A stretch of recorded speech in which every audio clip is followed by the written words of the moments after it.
देखिए, United nation का अब खेल खत्म होने जा रहा है। यूनाइटेड नेशन बचेगा नहीं, इसका पूरा का पूरा संकेत अब नजर आ रहा है। फंडिंग, जो सबसे ज़्यादा जो फंडिंग इसे देते हैं, जैसे कि अमेरिका और चाइना, ये दोनों बारी बारी से अब यूनाइटेड नेशन को कमज़ोर करने के लिए फंडिंग बंद कर रहे हैं। आप जानकर हैरान हो जाएंगे कि अमेरिका ने तकरीबन $4 बिलियन का फंडिंग यूएन को दिया ही नहीं है। ठीक उसी प्रकार से चाइना भी तकरीबन $1 बिलियन का फंडिंग यूएन को दिया ही नहीं है, जो इन्हें देना था, जो इनके हिसाब से ही बजट बनता है, सब कुछ होता है। क्योंकि ये लोग, अमेरिका तकरीबन 22% और चाइना तकरीबन 20% जो है चूँकि कंट्रीब्यूट करता है यूएन के टोटल फंडिंग को। लेकिन ये लोग अब बारी बारी से कटौती कर रहे हैं, जो कि साफ नज़र आ रहा है कि यूनाइटेड नेशन का अब खेल खत्म होने जा रहा है। और भारत लंबे समय से वीटो पावर की मांग कर रहा है, बोल रहा है कि परमानेंट सीट हमें दे दो भाई, रिफॉर्म कर लो, ताकि हम भी फंडिंग बढ़ाएं, बाकी देशों को भी इसमें कंट्रीब्यूशन दिया जाए, ताकि बाकी देशों की भी बात को सुनी जाए और फिर सब फंडिंग मिल करके बढ़ाएंगे। लेकिन ऐसा हो नहीं पा रहा है। यूनाइटेड नेशन आज भी पुराने सोच में चलने के लिए तैयार है। तो अब धीरे धीरे जो इसके जो परमानेंट मेंबर है, अब ये मैं नहीं कह रहा, क्योंकि ये देखो, अमेरिका और चाइना ये दोनों परमानेंट मेंबर हैं, P5 के मेंबर हैं ये दोनों, इनके पास वीटो पावर है। और अगर यही इस तरीके से कमज़ोर कर रहे हैं, तो इसका मतलब साफ है कि अब खेल खत्म है यूनाइटेड नेशन का। क्योंकि बाहर का अगर भारत या फिर और भी कोई देश अगर, क्योंकि बहुत सारे देश हैं ना उसमें, मतलब 150 से ज़्यादा, 190 से ऊपर देश है, 150 के ऊपर आसपास तकरीबन फंडिंग देते हैं नियमित रूप से, ठीक है ना। तो अगर ये लोग ही फंडिंग में कमी करेंगे, चाइना के बारे में कहा जा रहा है कि नियमित बजट से वो तकरीबन $500 मिलियन कम दे रहा है। जो उसका नियमित बजट है उसमें $500 मिलियन दे ही नहीं रहा है। फिर जो शांति मिशन है उसमें भी $500 मिलियन के बाकी लगा रहा है। तो इस तरीके से अगर आप देखेंगे तो ये चाइना ही, मतलब केवल अब अमेरिका ही नहीं, ऐसा लग रहा था कि डोनाल्ड ट्रंप हैं जो कि इसके खिलाफ चल रहे हैं, और चाइना है जो कि यूएन को समर्थन दे रहा है, एक तरीके से यूएन को आगे बढ़ा करके वो रखना चाहता है। वो चाहता है कि ये विश्व व्यवस्था बनी रहे, नियम कानून बनी रहे। लेकिन अब चाइना खुद, अगर 2021 में देखिए तो वहाँ उस समय भी उसने काफ़ी सारा फंडिंग में डिले किया था। 2024 में भी खबर आई थी, और जब अप्रैल 2025 की खबर है तो उसमें मैं आपको बता रहा हूँ कि उसने तकरीबन $1 मिलियन दिया नहीं है, 500 मिलियन नियमित बजट में और तकरीबन 500 मिलियन शांति मिशन में। तो ये चीज़ साफ दिखा रहा है कि चाइना भी अब यूएन से खुश नज़र नहीं आ रहा है। उसके भी कई सारे हित हैं जो पूरे हो नहीं रहे हैं। वो बार बार प्रस्ताव को रोकता है, जगह जगह पे टांग अड़ा रहा है। और 40 से 50 देश हैं सिर्फ जो कि नियमित फंडिंग दे रहे हैं, बाकी कोई भी दे नहीं रहा। मतलब 100 से ज़्यादा देश हैं जो दे ही नहीं रहे फंडिंग नियमित तरीके से, या फिर कटौती कर रहे हैं। अब अगर आप देखिए तो जापान बहुत बड़ा कंट्रीब्यूशन करता है, 7%, जर्मनी तकरीबन 5%, रशिया तकरीबन 2%। लेकिन ये इसके बाद बाकी सब के सब कम है, भारत का भी परसेंटेज काफ़ी कम है। लेकिन जो अमेरिका और चाइना है, ये दोनों तकरीबन 40 से 42% कंट्रीब्यूट करते हैं। और अगर ये फंडिंग में कमी कर रहे हैं तो ये यूएन जो है इसका झटका बर्दाश्त कर नहीं पा रहा है। और यही कारण है कि जो यूएन के जो महासचिव हैं वो कहते हैं कि जी तकरीबन $1.5 बिलियन से ज़्यादा का राशि अभी अटकी हुई है कहीं ना कहीं तरीके से। और सबसे बड़ी बात है कि 95% से ज़्यादा हिस्सा अकेला अमेरिका पर बाकी है। बताया ना मैंने कि $4 बिलियन का अमेरिका पेमेंट कर ही नहीं रहा है, यूएन को फंडिंग रोक दिया है। तो यानी कि जो भी अमाउंट बाकी है उसमें 95% हिस्सा अकेले अमेरिका का बताया जा रहा है। और दूसरी तरफ है कि 2026 का जो संयुक्त राष्ट्र महासभा ने जो बजट जारी किया है, नियमित बजट, जो तकरीबन 3.45 का है। अब ये हो नहीं पाएगा पूरा, $3.45 बिलियन की मैं बात कर रहा हूँ, ये पूरा हो नहीं पाएगा। यह बजट क्यों होता है कि ताकि न्यूयॉर्क में जो मुख्यालय है, न्यूयॉर्क में, वहाँ से लेकर के फिर दुनिया भर में इनके जो कार्यालय है, कर्मचारियों को जो वेतन दिया जाता है, जो बैठक होती हैं, फिर चाहे विकास का कार्यक्रम होता है या फिर मानवाधिकार की गतिविधियाँ होती हैं, उन सबको के लिए ये फंडिंग जारी किया जाता है 3.45। लेकिन अगर इसमें इसको 50% ही नहीं मिलेगा, 40% ही नहीं मिलेगा, तो फिर ये आगे बढ़ेगा कैसे, कार्यक्रम कैसे चलेगा, कुछ भी नहीं चलेगा। लगातार जो नकदी संकट है वो गहराता जा रहा है। फीस जमा करने की समय सीमा फरवरी की शुरुआत में होती है, लेकिन ये लोग लगातार रोकते जा रहे हैं, डिले करते जा रहे हैं, और चाइना और अमेरिका इसमें लीड कर रहा है एक तरीके से। तो हालांकि अगर आप देखिए तो यूरोप में जाइएगा तो यूरोप में इस वक्त अमेरिका से मोहभंग हो चुका है पूरा का पूरा। यूरोप के लिए जो है, कि चाइना एक नया होप बन करके सामने आ रहा है। आप देख सकते हैं अभी कनाडा, ब्रिटेन, इन सब के जो प्राइम मिनिस्टर हैं या फिर प्रेसिडेंट हैं, ये सीधे जाते हैं चाइना के साथ मीटिंग कर रहे हैं। तो पूरे यूरोप के लिए भी एक होप बना हुआ है चाइना, क्योंकि अमेरिका और खास करके ट्रंप के सामने जो ग्रीनलैंड के साथ हुआ है विवाद, या फिर मतलब ट्रंप बिल्कुल भी इस चीज़ को लेकर के आश्वस्त नहीं दे पा रहे हैं यूरोप को सुरक्षा दे पाएंगे या फिर उसकी जिम्मेदारी ले पाएंगे। इसलिए यूरोप को एक नई ताकत की जरूरत है, और चाइना इसमें बड़ी भूमिका निभा रहा है। तो यूरोप और बाकी दुनिया भी चाहती है कि चाइना बढ़ चढ़ करके आगे ले अपने अपना अपना कदम आगे बढ़ाए और इसको यूएन को संभाले। लेकिन जो नज़ारा दिख रहा है उसमें चाइना भी इंटरेस्टेड नहीं है। चाइना खुद कहता है कि भाई जो मेरा प्रति व्यक्ति जो मेरा आय है वह स्तर बहुत ही कम है, जिसके कारण मैं खुद विकासशील देश में आता हूँ। वह चाइना खुद को अपना एक विकासशील देश मानता है और इसी कारण वो ज़्यादा से ज़्यादा फंडिंग दे नहीं पा रहा है, बल्कि वो कटौती ही कर रहा है। जितना उसको देना है उससे भी वो कम कम दे रहा है।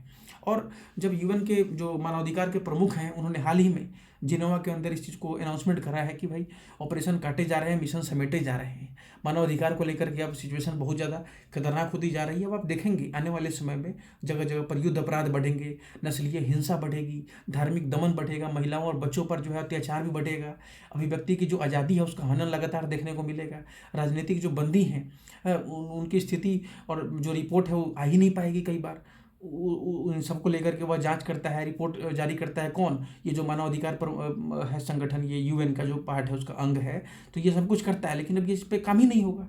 मतलब मानवाधिकार अब लगभग समझिए कि बंद होना शुरू हो गया, कई देशों में बंद हो चुका है। इसके बारे में आपको आगे बताऊंगा।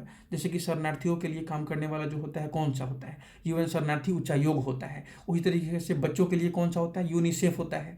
स्वास्थ्य के लिए कौन है? विश्व विश्व स्वास्थ्य संगठन है। तो धीरे धीरे इन सब पे भी अब खतरा आने लगेगा। जब अगर ये मानवाधिकार वाला जब संस्थान जब बंद होगा तो फिर ये यूनिसेफ और जो WHO है इस सब पे भी खतरा आना शुरू हो जाएगा। और अमेरिका इन सबको झटका देना शुरू कर दिया है। अब इस तरह में होगा क्या कि जो अगर मानवाधिकार डैमेज होता है तो फिर जो जहाँ पे भी तानाशाही चल रहा है, जहाँ पे भी सैन्य शासन है, गृह युद्ध चल रहा है, अल्पसंख्यकों पर दमन चल रहा है, वहाँ पे अचानक से इनके खिलाफ अत्याचार बढ़ जाएगा। और जो आम नागरिक हैं, महिलाएं, बच्चे, पत्रकार, सामाजिक कार्यकर्ता हैं या फिर जो मानव जाति के स्तर पर इसका बहुत गंभीर परिणाम देखने को मिलेगा। अब देखते जाइए अब आगे क्या होता है, क्योंकि अब यूएन विवश हो चुका है, कुछ कर नहीं पा रहा है, वो खुद को संभाल नहीं पा रहा है। जो मानवाधिकार के जो प्रमुख हैं उनका नाम है वोल्कर तुर्क। इन्होंने बताया है कि जो पिछले साल बजट की जो कटौती हुई थी उसके कारण 17 देशों में काम घटाना पड़ा। मतलब जैसे कि कोलंबिया है, म्यांमार है, चाड है, जैसे संवेदनशील देश हैं, यहाँ पर अगर निगरानी कमज़ोर होगी तो फिर जो उत्पीड़न बहुत ज़्यादा बढ़ जाएगा। जो खूंखार हाथ हैं उनको खुले हाथ मिल जाएंगे, उनके खिलाफ कोई जांच कुछ नहीं हुआ तो क्या होगा? वहाँ पे कमज़ोर लोगों को दबाया जाएगा। तो इस तरीके से मानवाधिकार का खेल खत्म होते जा रहा है। ट्रम्प भी खुद भी कह रहे हैं कि हमको कोई लेना देना नहीं, हम अमेरिका फर्स्ट में विश्वास करते हैं। मतलब ट्रम्प का पूरा खेल ही अमेरिका फर्स्ट, उनकी पूरी राजनीति इंटरनल राजनीति को ही ग्लोबल राजनीति की तरह मतलब देख रहे हैं और बोल रहे हैं कि अमेरिका फर्स्ट पे हम ध्यान देते हैं।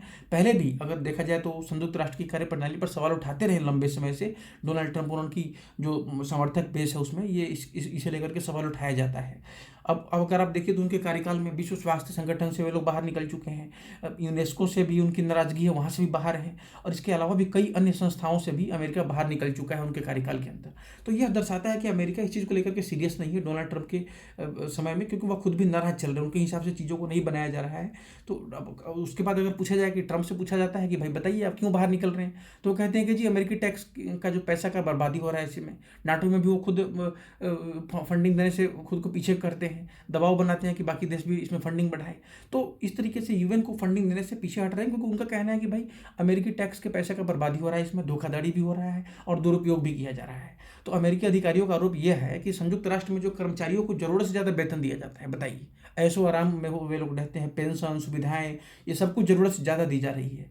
और न्यूयॉर्क में जो शीर्ष अधिकारी हैं उनकी संख्या तेज़ी से बढ़ाई जा रही है ना। तो बजट को जस्ट एडजस्ट करने के लिए ये ट्रंप का जो प्रशासन है, जो ट्रंप के जो लोग हैं वे आरोप लगाते हैं कि बैठक हो रहे हैं, सम्मेलन हो रहे हैं और इसमें सैकड़ों मिलियन डॉलर जो है उसको उड़ा दिया जाता है, जबकि खर्च बहुत कम होना चाहिए था। तो ये ट्रंप का जो है उनका कहना, और ट्रंप कहते हैं कि जिसको बंद करो, यूएन को बंद करो, और बदले में क्या लाओ, तो ट्रंप का जो है बोर्ड ऑफ पीस है जो कि गाजा में शांति को लेकर के शुरू हुआ है और अब इसको ही वो नया यूएन बनाने की कोशिश कर रहे हैं, जिसमें $1 बिलियन पे मेंबरशिप वगैरह वगैरह ये सब विवाद चल रहा है। हमको नहीं लगता है कि उतना सफल हो पाएगा, क्योंकि आने वाले चुनाव में अगली बार फिर से अमेरिका के अंदर डेमोक्रेटिक की सरकार बनेगी, ज़्यादा चांस है कि डेमोक्रेट्स ही जीत करके आएंगे। जो लहर चल रहा है ट्रंप के खिलाफ और जो माहौल बना हुआ है, तो और अगर आप देखिए तो जो बाइडेन के समय जो ट्रंप से पहले थे उन्होंने जम करके फंडिंग दिया था। अब तो जब भी डेमोक्रेटिक की सरकार आती है तो संयुक्त राष्ट्र को ज़्यादा फंडिंग देती है, क्योंकि उनका जो राजनीतिक दर्शन ही अगर देखा जाए तो लिबरल इंटरनेशनल ऑर्डर पर आधारित है। वे मानते हैं कि जो मानवाधिकार है, शरणार्थी सुरक्षा है, स्वास्थ्य है, शिक्षा है, जलवायु जैसे मुद्दे अकेला कोई देश नहीं संभाल सकता। तो ऐसे में अमेरिका को आगे बढ़कर कुछ इस पर कदम उठाना चाहिए और यही कारण है कि डेमोक्रेट्स मानते हैं कि अगर हम ज़्यादा फंडिंग देते हैं यूएन को, उसके संस्थान को, बाकी उसके अंग को, तो इसमें अमेरिका जो है वैश्विक नैरेटिव कंट्रोल कर सकता है। जबकि ट्रंप के नज़रिए में यह फंडिंग जो है अमेरिका को बांधने वाली जंजीर बन जा रही है। तो यही दिक्कत है कि जो राजनीतिक जो विचारधारा है अमेरिका के अंदर, उससे पूरा का पूरा असर इस पे पड़ रहा है। अब सोचिए, अब दूसरे विश्व युद्ध के बाद जिस चीज़ को बनाया गया था, दुनिया को शांति और मानवाधिकार और सहयोग, और जो सहयोग का रास्ता दिखाने के लिए जो बनाया गया था इसको, यूएन को, अब वही संस्था अपने ही बिल चुकाने से जूझ रही है, जो साफ साफ दिखा रहा है कि इसे कोई संभाल नहीं पा रहा है। और P5 के देश ही इस पर चोट पहुंचा रहे हैं। उधर जो फ्रांस है, जो बाकी है ब्रिटेन है, वो कहता है कि जी हम तो वीटो इस्तेमाल करते ही नहीं है, तो हमको इससे कुछ लेना देना है ही नहीं।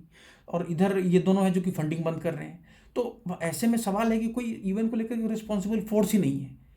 भारत तभी आएगा ना भाई जब हमको परमानेंट सीट दोगे, जब आप हमारी बात सुनोगे, जब हमारे वहाँ पे वीटो मिलेगा। हम दुनिया के सबसे बड़े लोकतंत्र बने हुए हैं, इतनी बड़ी आबादी है, हमें हमें वहाँ पे कोई रिप्रेजेंटेशन परमानेंट है नहीं, हम क्यों दे फंडिंग? और यही इसी का असर दिख रहा है एक तरीके से कि ये बड़े बड़े देश भी अपने अपने जिद पे अड़ गए हैं। युद्ध को रोक नहीं पा रहा यूएन। केवल मीटिंग और केवल कॉन्फ्रेंस और केवल ये वेतन देने से तो वो शांति आएगा नहीं भाई। लोग मर ही रहे हैं यूक्रेन में। देखो 20 लाख से ज़्यादा लोग जो सैनिक और ये सब कुछ मिला करके मारे गए। रसिया की तरफ से तकरीबन 120 से ज़्यादा देश उसका समर्थन दे रहे हैं। यूक्रेन मतलब रोक नहीं पा रहा है यूएन, तो फिर इसको फंडिंग इतना दिया क्यों जाए? सवाल ये भी है, एक जायज़ सवाल है। तो यही है इस पे बात। अब इसका अस्तित्व खतरे में है। अब भारत को ध्यान रखना पड़ेगा कि जो नया संगठन बनेगा या फिर जो रिफॉर्म बनेगा, उसमें हमारे पास वीटो पावर होना चाहिए और साथ ही हमारे पास परमानेंट सीट भी होना चाहिए। लेकिन जो ट्रंप का बोर्ड ऑफ पीस है, ये फिलहाल खोखला नजर आता है। इसे लेकर के हमें सतर्क रहना पड़ेगा, क्योंकि जब डेमोक्रेटिक की सरकार आएगी तो ये बोर्ड ऑफ पीस हवा में उड़ सकता है एकदम से, ठीक है ना। तो इसलिए मैं कह रहा हूँ कि हमें सतर्क रहना होगा बस, कि जब भी कोई नया हमें ऑप्शन दिखे, चाहे वीटो पावर के लिए, चाहे कोई नया अगर यूएन बन रहा हो, तो वहाँ पे हमें तुरंत लपक करके परमानेंट सीट ले लेना होगा। चलिए, धन्यवाद दोस्तों, फिर मिलते हैं।